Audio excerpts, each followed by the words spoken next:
तीसरा कारण क्या हो सकता है? तीसरा कारण इंजन में फ्यूल तो हो सकता है जा रहा हो, लेकिन फ्यूल में कंटैमिनेशन हो। अब हिस्ट्री में ऐसा हो चुका है कि कंटैमिनेटेड फ्यूल की वजह से हवाई जहाज़ों में गलती आ चुकी है। अगर फ्यूल कंटैमिनेटेड होगा तो ये तो सच है कि कुछ देर बाद इंजन बंद हो जाएँगे, इंजन ठीक से नहीं चलेंगे, इंजन में स्पटर की आवाज़ आएगी और प्लेन में मेजर वाइब्रेशंस आएँगे।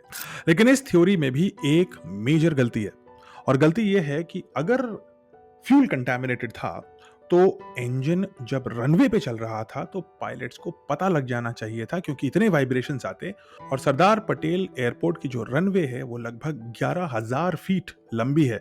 देश की सबसे लंबी रनवेज में से एक है। प्लेन के पास एम्पल टाइम था कि वो रुक जाए, और अगर ऐसा नहीं भी कर पाता तो जो मेडे कॉल थी वो रनवे पर से आनी चाहिए थी, आकाश पर से नहीं। तो फ्यूल कंटैमिनेशन की थ्योरी क्रेडिबल है, लेकिन उसमें एक फ्लॉ है।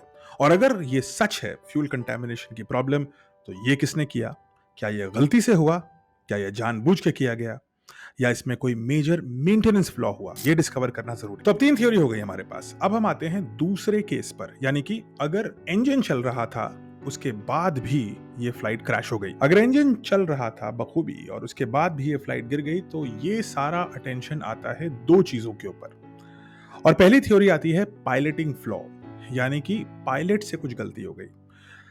अमेरिकन मीडिया, याद रखिए, बोइंग एक अमेरिकन कंपनी है, इसलिए अमेरिकन मीडिया जो कहती है उसको थोड़ा सा सावधानी के साथ हमें सुनना है और समझना है, क्योंकि वो अपनी कंपनी को डिफेंड करने की कोशिश करेंगे।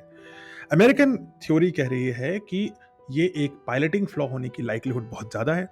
और एक थ्योरी जो उनके हिसाब से चल रही है वो ये है कि जब ये फ्लाइट उड़ रहा था, ये दूसरी वीडियो में हम देखते हैं, तो शायद जो इसके फ्लैप्स हैं वो सीधे हो चुके थे। अब मैं समझा देता हूं आपको फ्लैप्स क्या होता है। अगर आप किसी प्लेन में बैठे हो, तो उड़ते समय अगर आप हवाई जहाज के पंखों की तरफ बैठे तो आप देखेंगे कि उस पंख के पीछे एक पार्ट निकला रहता है। ऐसा ही एक पार्ट उसके आगे की तरफ भी होता है। यानी कि पंख का जो शेप है वो ऐसे होने की जगह थोड़ा ऐसे हो जाता है, और ऐसा करने की वजह से उड़ते समय और लैंड करते समय प्लेन का जो पंख होता है उसका सरफेस एरिया बढ़ा दिया जाता है। इससे प्लेन का फ्यूल कंजम्पशन तो बढ़ जाता है, लेकिन प्लेन कम स्पीड पर भी हवा में रह सकता है।